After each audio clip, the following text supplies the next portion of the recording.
Tino menoleh ke arah Risma. Saat itulah Tino teronjak kaget dan nyaris lompat dari atas kursi. Yang duduk di kursi seberang meja bukan gadis cantik bergaun tidur putih, melainkan sosok pocong terbungkus kafan. Pada celah kain kafan yang terikat itu, wajah Risma terlihat sangat buruk. Ternyata saat itu dirinya sedang duduk di sisi pohon rangdu raksasa di kawasan Blok Rangdu Gede, Indramayu.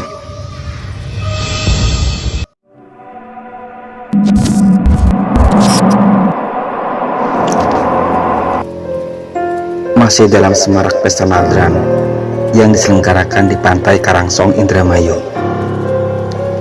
Sebagaimana disebutkan sebelumnya, selain ada tradisi, acara Nadran diwarnai dengan aneka hiburan, diantaranya pentas dangdut. Salah seorang pengunjung hiburan, sebut saja Tino, kebelet buang hajat kecil. Seusai buang hajat kecil, Tino bermaksud kembali ke sisi panggung. Meski belum menemukan apa yang dicari, sebagai pemuda lajang, Tino berharap kali ini di pentas hiburan tadi akan menjumpai gadis yang dapat diajak kenalan.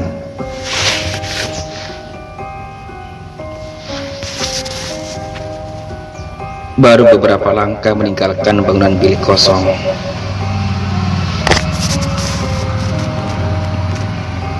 Tino terkejut mendengar suara perempuan memanggil. Secara refleks, Tino memutar badan menghadap ke arah datangnya suara tadi. Tepat di bawah pohon angsana berbatang besar, terlihat seorang perempuan muda tengah tertawa manja. Begitu mantap, Tino melangkah menghampiri perempuan di bawah pohon angsana.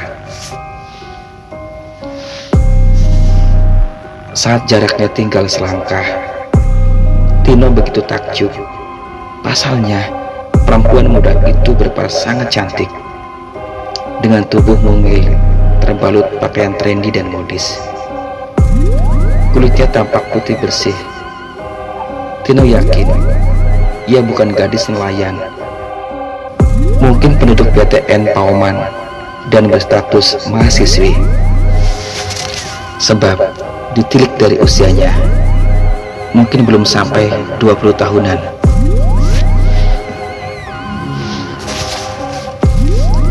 Tino menanyakan apakah tadi ia memanggilnya. Ditanya seperti itu, gadis itu tertawa manja. Iya Kang, namaku Risma. Kalau tak keberatan, mau nggak mengantar aku pulang sampai rumah? Tanya Risma. Oh iya, namaku Tino. Masa sih takut? Jawab Tino. Serius, aku takut Kang. Soalnya kata orang di jalan Pauman ada hantu, keluh Risma dengan nada memelas. Masa iya sih? Emang rumahnya di mana? Tanya Tino. Itu Kang, Blok Rangdu Gede. Oh, boleh. Kapan pulangnya? Tanya Tino dengan nada gembira. Sekarang saja Kang, jawab Risma. Oke, ayo, ajak Tino.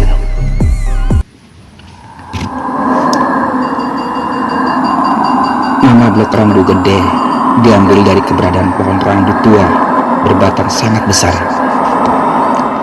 Untuk lingkungan perkotaan, pohon rangdu besar di tempat itu sangat tak lazim. Meskipun belum ada yang mengukur, namun diperkirakan garis tengah batangnya berkisar 3 meter dengan tinggi belasan meter. Jika musim buah rangdu sudah tua, di sekitar pohon terhampar kapuk laksana hujan salju dalam film drama Jepang. Sebagai pemuda yang besar di pusat kota, Tino sangat hafal seputar keberadaan rangdu raksasa di Blok Rangdu Gede tersebut. Penduduk sekitar berupaya menghindarkan mendirikan rumah di sekitar pohon itu, sehingga di sekitar lokasi masih berupa tanah lapang dipenuhi belukar liar. Bahkan terhembus kabar dari sejumlah kalangan jika area sekitar pohon rangdu besar itu sejak lama dipercaya angker, bahkan disinyalir menjadi pusat kerajaan jin dengan rajanya bergelar Ki Sumandra, sosok jin masa lampau berusia ribuan tahun yang memiliki kesaktian tinggi. Dengan berjalan beriringan, Tino mengayuh langkah meninggalkan arena pentas hiburan dangdut menuju simpang 3 Pauman. Jika sebelumnya begitu semangat menyaksikan performa penyanyi dangdut, kini pemuda itu justru lebih fokus dengan pasangan yang baru dikenalnya. Menjelang tengah malam, angin pantai kian deras menyapu kawasan Pauman. Suaranya bergemuruh laksana angin tornado. Tapi karena asik berbincang disertai saling pegang tangan, sapuan angin yang dingin itu sama sekali tak dirasa oleh Tino.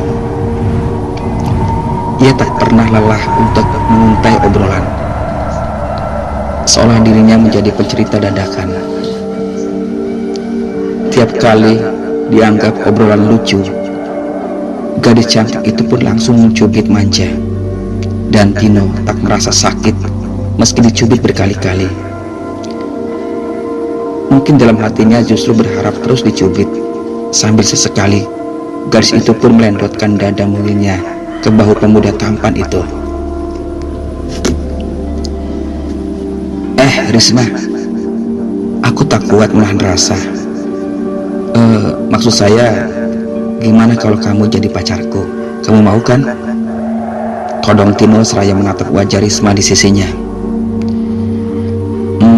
Dijawab nggak ya? Memangnya kamu jomblo? Jawab Risma manja. Sumpah, aku jomblo. Gimana? Mau kan jadi pacarku? Desak Tino. Oke deh, jawab Risma genit. Kini langkah keduanya sudah meninggalkan arena Nadran. Jalan yang dilalui pun mulai senyap, apalagi jalan yang sedang dilalui bukan jalan utama. Dan jika malam hari, sangat jarang ada pengendara motor, apalagi pejalan kaki yang berani melintasi jalan pintas Pauman dengan kelurahan Margadadi. Di samping minim lampu penerangan, di sisi kanan dan kiri jalan terhampar batu nisan kompleks pemakaman umum. Namun, bagi pemuda yang sedang kasmaran, justru suasana senyap semakin dinanti. Penerangan minim semakin membangkitkan hasrat. Bagi Tino, penampakan hantu bukan sesuatu yang harus ditakuti, sebab yang ada dalam benaknya saat itu hanya bunga-bunga cinta bermekaran. Hamparan batu nisan berhasil dilalui. Kini jalan di depan terbelah dua. Yang satu menuju arah alun-alun, sedangkan jalan yang lebih sempit menuju blok Rangdu Gede.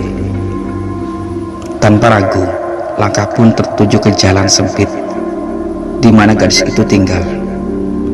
Dalam benak Tino, semoga saja orang tua Risma tipe orang tua yang ramah, sehingga dirinya masih berkesempatan untuk melanjutkan obrolan yang sangat menarik. Entah mengapa, Tino merasa begitu kasmaran terhadap Risma. Secara fisik, seperti wajah, bodi maupun model pakaian yang dikenakan Risma begitu memukau. Baginya, Risma merupakan tipe gadis idaman yang selama ini begitu didambakan untuk jadi pacarnya. Jalan sempit terus disusuri. Di kejauhan sudah terlihat bayangan pohon raksasa sangat fenomenal, yakni Rangdu Gede. Ya, tepat di sekitar bayangan pohon raksasa itulah sebagai batas blok Rangdu Gede. Saat jarak dengan pohon rangdu tinggal belasan meter, pandangan Tino mendadak berkunang-kunang. Pemuda tampan itu pun mengerutkan kening. Pasalnya saat itu dirinya dalam kondisi bugar, Lalu, mengapa ia seperti orang mengalami tekanan darah rendah? Pasti ada yang tak beres, tapi apa? Untuk mengurangi tekanan pada ruang benaknya yang tak menentu, Tino terus memipit keningnya. Anehnya, semakin memipit kening, suasana di sekitar semakin aneh. Bahkan, seperti berada di sebuah kawasan yang belum pernah dia singgahi. Tino terus menguatkan batin untuk menolak beragam keanehan yang dirasa. Tapi makin lama semakin jelas kalau saat ini dirinya sedang berada di tempat yang asing. Sederet keanehan pun kian dirasakan Tino.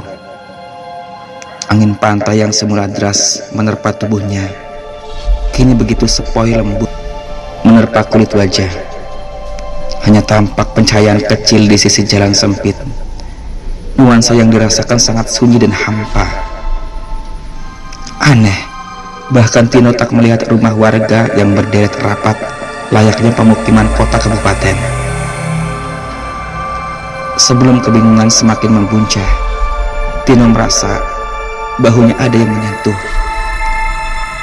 Secara refleks, pemuda itu pun menoleh. Ternyata Wiswa tengah menatap dengan sepasang mata berbinar dan senyum merebak. Di mata Tino, kini kecantikan Risma makin berlipat ganda. Kang Tino tak perlu bingung. Disinilah tempat tinggalku. Cetus Risma. Aku merasa sangat asing. Kamu terlihat sangat cantik, bagai putri raja. Mana rumahmu? Tanya Tino. Gadis cantik itu tak menyahut, melainkan menolehkan wajah sebagai isyarat. Refleks dan mengikuti sesuai dengan arah yang diisyaratkan.